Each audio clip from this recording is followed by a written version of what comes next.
Hello friend, કેમ છો બધા? મજામાં ને? આજે બનાવવાની છે આપણે ફરાળી ખીચડી મોરૈયાની ખીચડી બનાવવા માટે તો સૌપ્રથમ આપણે લીધો છે મોરૈયો, જે 250 ગ્રામ જેટલો છે. અને 4 થી 5 વખત પાણીમાં ધોઈ નાખ્યો છે અને પછી એને આ રીતે પાણીથી ડૂબાડીને મૂકી રાખ્યો છે.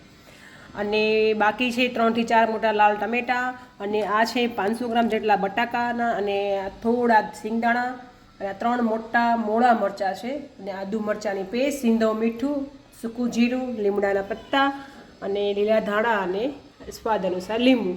તો આપણે હવે સ્ટાર્ટ કરીએ આપણી મોરૈયાની ખીચડી બનાવવા માટેનું. તો એના માટે સૌથી પહેલાં તેલ ગરમ મૂક્યું છે. તેલ તમે 5 થી 6 મોટી ચમચી મૂકી દેજો. અને એમાં એડ કરીશું આપણે હવે જે 1 મોટી ચમચી જેટલું જીરું છે એ, અને પછી લીમડાના પત્તા અને આ સિંગદાણા એડ કરી દઈશું. હા, એને થોડીક વાર માટે સિંગદાણાને થોડી વાર માટે સતળાવા દેવાના છે. હવે એડ કરી દઈશું આ જે મોળા મરચાં છે એ.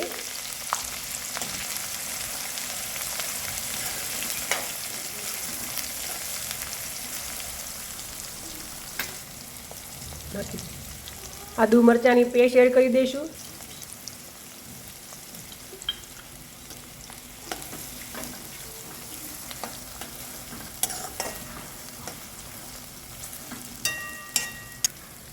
મરચાં અને દાણા બરાબર થોડું ફ્રાય થઈ ગયું છે. હવે એડ કરી દઈશું આ બટાકાના ટુકડા. એને પણ બરાબર મિક્સ કરી દઈશું.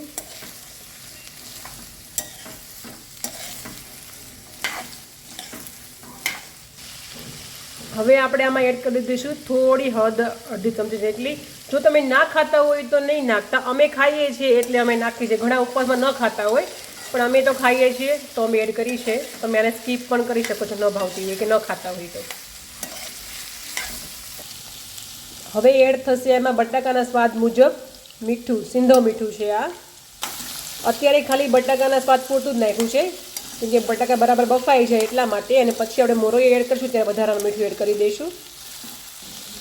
હવે આપણે આને ઢાંકીને કવર કરીને ધીમા ગેસ ઉપર 5 થી 7 મિનિટ માટે બફાવા દઈશું.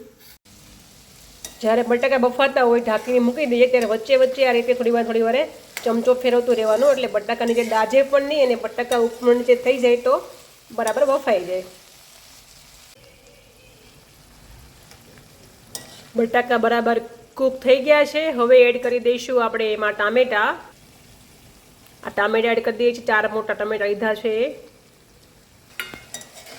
અને આ ટામેટાને પણ થોડીક વાર માટે ચડવા દઈશું આપણે, એકદમ બફાઈ જાય ટામેટાં ત્યાં સુધી. હવે આ ટામેટાને પણ ઢાંકીને કૂક થવા દઈશું. બટાકા અને ટામેટાં બરાબર કૂક થઈ ગયા છે. હવે આપણે એમાં એડ કરવાનો છે મોરૈયો. મોરૈયો 4 થી 5 પાણી વોશ કરી લીધો હતો, અને હવે આપણે એને એડ કરી દઈએ છીએ આમાં. કલાક માટે જો ટાઈમ હોય ને તો કલાક માટે મોરૈયાને પલાળી દેવાનો પાણીમાં, ન ટાઈમ હોય તો ચાલે. મોરૈયો બરાબર મિક્સ કરી દઈશું, અને પછી એડ કરીશું આપણે 4 થી 5 ગ્લાસ મોટા 4 થી 5 મોટા ગ્લાસ પાણી એડ કરવાનું છે.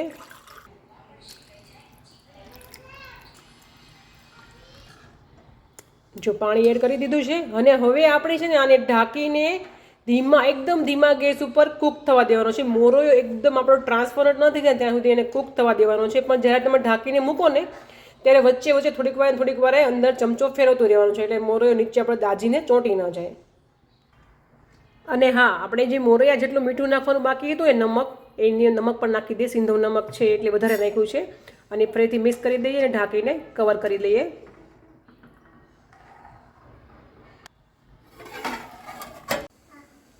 જો આપણી ખીચડી એકદમ મસ્ત, મોરૈયાની ખીચડી એકદમ મસ્ત તૈયાર થઈ ગઈ છે. હવે ગેસ પણ બંધ કરી દીધો છે, નીચે ઉતારી લીધી છે. હવે આપણે એમાં એડ કરી દઈશું એક મોટું લીંબુનો રસ, કેમ કે ખટ્ટી મીઠી હોય ને તો જ મજા આવે. 1 ચમચી સુગર એડ કરી દઈએ. થોડા લીલા ધાણા એડ કરી દઈએ, અને આ બધું હવે પ્રોપર મિક્સ કરી લઈએ. લીંબુ, ખાંડ અને લીલા ધાણા બધું ધીમા હાથે બધું એકદમ મસ્ત મિક્સ કરી દઈએ. ખીચડી છે ને આપણે બફાઈ જાય ક્યારે ખબર પડે ખબર છે? આ જે મોરૈયો છે ને એકદમ ટ્રાન્સપરન્ટ થઈ જાય ને થોડો ફાટી ગયો ને એ ટાઈપનો થઈ જાય, એટલે આપણો આ છે ને મોરૈયો બફાઈ ગયો કહેવાય. તો ચલો રેડી છે આપણી આ મોરૈયાની ફરાળી ખીચડી. એકદમ યમ્મી છે, દેખાવમાં જેટલી મસ્ત લાગે છે એટલી ખાવામાં જ એકદમ ટેસ્ટી, ખટ્ટી મીઠી અને તીખી સ્પાઇસી મસ્ત લાગે છે. તો આજનો મારો ફરાળી રેસીપીનો વિડીયો તમને કેવો લાગ્યો કોમેન્ટ કરજો. અને તમને જો અમારો વિડીયો ગમ્યો હોય તો વિડીયોને લાઇક કરજો, ચેનલને સબસ્ક્રાઈબ કરજો અને અમારો વિડીયો તમારા ફ્રેન્ડ સર્કલમાં શેર કરજો. Thank you for watching. By.